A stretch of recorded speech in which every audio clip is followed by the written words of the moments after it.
Chaque année, 3000 écoliers de 7 à 11 ans voyagent grâce à Pélico et ses amis, Julie et Guillaume, qui sont avec nous sur ce plateau. Ils font le tour du monde ensemble et ces voyages, en tout cas ce voyage, c'est le voyage de Pélico, porté par l'association Par le Monde, qui offre aux enfants des classes de primaire, mais également qui offre aux enseignants et aux éducateurs un programme éducatif numérique absolument génial. Alors le voyage de Pélico, voilà, on vous voit là sur cette photo avec ce petit toucan. On a envie de l'appeler Pélican parce qu'il s'appelle Pélico, mais c'est un toucan. Comment ça se passe? C'est vous qui partez en voyage? Ce sont les enfants qui partent en voyage? Comment ça fonctionne exactement?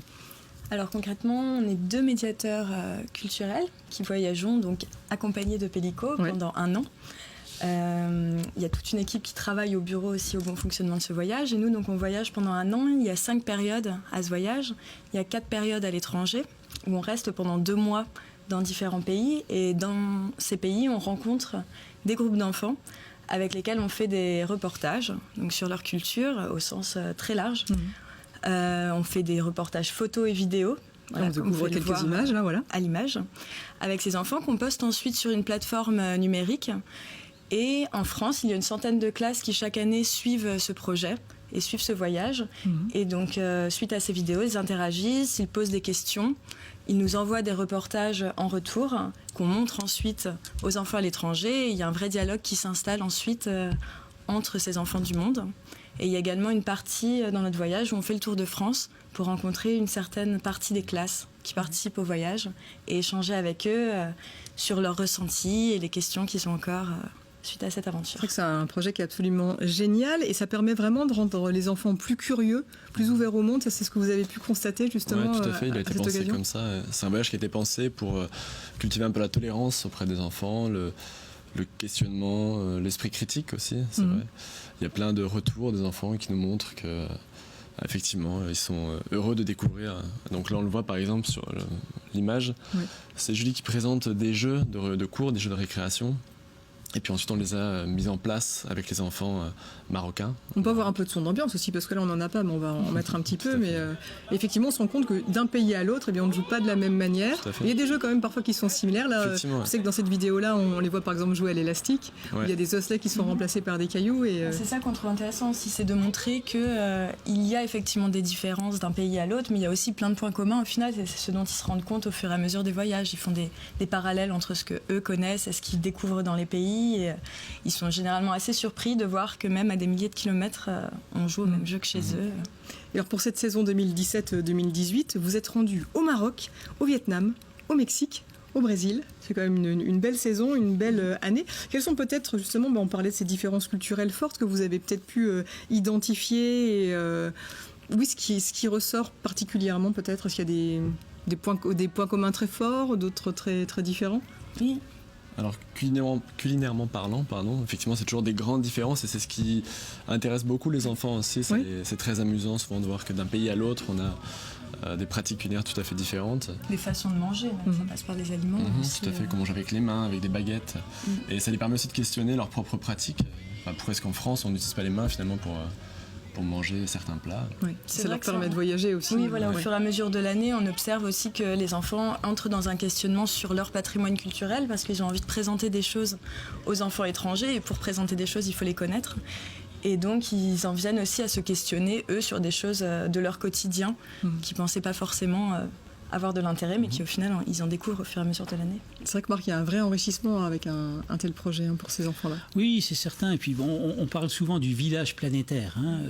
Grâce à l'informatique, là, ça lui donne du sens, ça l'incarne réellement. Et je crois que ça, c'est important parce que c'est des expériences qui ensuite vont marquer les enfants toute leur existence. Je vais prendre mon cas personnel. Quand moi j'étais à la maternelle, on avait un correspondant en Afrique qui s'appelait Makoko. Alors peut-être qu'il a été totalement inventé, j'en sais rien, mais à l'époque, ça a créé du lien avec un pays qui était l'Afrique. Là, on donne encore un peu plus de sens. On montre que les enfants du monde entier sont à la fois tous identiques et très différents parce qu'ils ont des cultures différentes. Et ça, c'est bien. Voilà, je crois qu'il faut le mettre en valeur. Ouais, c'est une forme d'éducation à la tolérance. Ce qui fait peur chez l'autre, c'est bien souvent ce qu'on ne connaît pas. Et quand on apprend à connaître, on apprend à comprendre nos points communs et à ne plus avoir peur. Alors ces enfants, ils sont curieux. Là, on découvre nombre d'entre eux à l'écran avec le petit Pélico. Ils ont plein de questions à poser. 2500 questions d'ailleurs et réponses qui ont été posées et données cette année. Et on va, peut-être écouter, avoir un petit aperçu des questions que vous leur avez posées.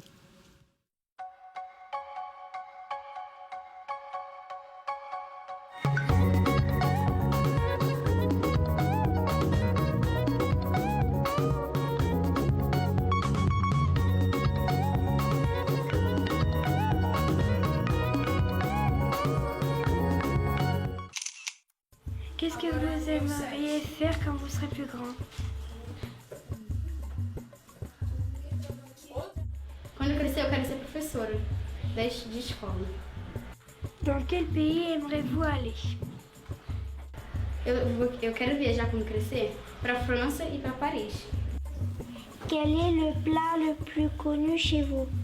Quel est le plat le plus connu chez vous?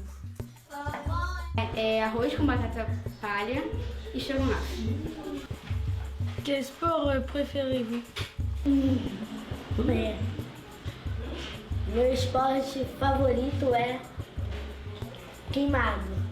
La balle aux prisonniers, le sport préféré de cette petite brésilienne. Bon, il y a le foot en ce moment, balle aux prisonniers, ou une espèce de... Parce qu'après, les enfants brésiliens ont également posé des questions aux enfants français. Et une des questions était effectivement quelle était votre équipe de foot préférée. Ouais, voilà. Vous ne pouvez pas y échapper. On ne pouvait pas effectivement y échapper. On le voit là, ces enfants parlent portugais. Vous êtes allé au Vietnam, au Maroc, je le disais. Parfois, vous ne parlez pas forcément la langue de ces enfants. Comment ça se passe? Comment se créent les échanges avec eux et avec les professeurs? Alors, parfois, on a la chance d'avoir une traductrice. Autrement, on essaie de se débrouiller. C'est assez simple régulièrement. On s'est rendu compte qu'au final, il y avait plein de moyens de communiquer autres que la langue. Donc au Vietnam, effectivement, on avait une traductrice qui nous aidait beaucoup. Et puis au Brésil, Guillaume parlait portugais, donc on se débrouillait aussi. Mais au Mexique aussi, où l'espagnol, on avait seulement des bases, on s'est rendu compte que voilà, il y a plein de façons. Il y a les jeux, il y a des expressions, il y a des outils corporels aussi qui peuvent nous aider à communiquer. Il y a les dessins, donc on apprend aussi. Pour les vidéos, certains d'entre nous ont eu besoin des sous-titres pour le portugais, mais en France, il arrive régulièrement que dans une classe, un enfant parle la langue en question. Je pense au Maroc, par exemple, ou au Mexique, où il y avait des enfants parfois binationaux et qui pouvaient mettre en valeur leur patrimoine, leur binationalité, en traduisant les vidéos pour toute la classe.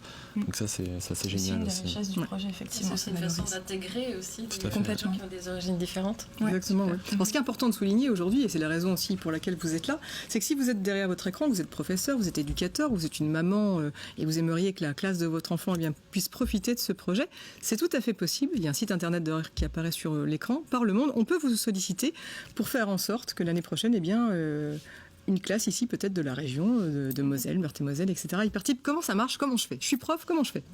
Alors, effectivement, donc là, les inscriptions viennent d'ouvrir. Donc ce projet, il est disponible sur tout le territoire. Et il y a des classes de primaire, donc de CPE-CM2 qui participent, mais de différentes horizons. Il y a des classes en milieu rural, des classes de REP, il y avait des classes d'Ulysse. Vraiment, c'est très ouvert. Et donc là, vous avez le site qui apparaissait, donc www.prof. On va le remettre. Voilà. On va mettre celui des profs d'ailleurs. Ouais. On va mettre celui des profs, ça c'est vraiment pour les profs. Voilà, donc vous vous rendez, que vous soyez professeur ou parent d'élèves, donc à discuter également avec votre professeur, votre directeur. Vous pouvez vous rendre sur ce site. Il y a toute une page d'explication qui vous permettra un peu de resituer le contexte et de vous donner encore plus d'informations sur les différentes façons de participer au voyage. Et puis l'idée, donc, c'est que nous réalisons des vidéos à l'étranger, mais les profs, les enseignants, dans leur classe, avec les élèves, réalisent également des petits reportages multimédia, donc des photos ou bien des vidéos. Il ne faut pas s'inquiéter, il n'y a pas besoin d'être un as en montage ou même en informatique. C'est vraiment accessible à tous. Et il y a toute une équipe qui est là ensuite pour vous aider. Pour vous aider, tout à fait. Pour Eh vous bien, accompagner. merci beaucoup de nous avoir présenté ce beau projet. Ça s'appelle donc Le Voyage de Pélico avec l'association Par le Monde. On peut retrouver à nouveau le site internet Par le Monde pour avoir toutes les informations. On vous souhaite un beau voyage parce que là, vous repartez pour un an. Encore 4 nouveaux pays, vous ne les connaissez pas encore. Pas encore, Pas ce sera encore. la surprise. Ça sera la surprise. Voilà. Vous nous tiendrez au courant en tout cas. Est-ce qu'il y a des tatouages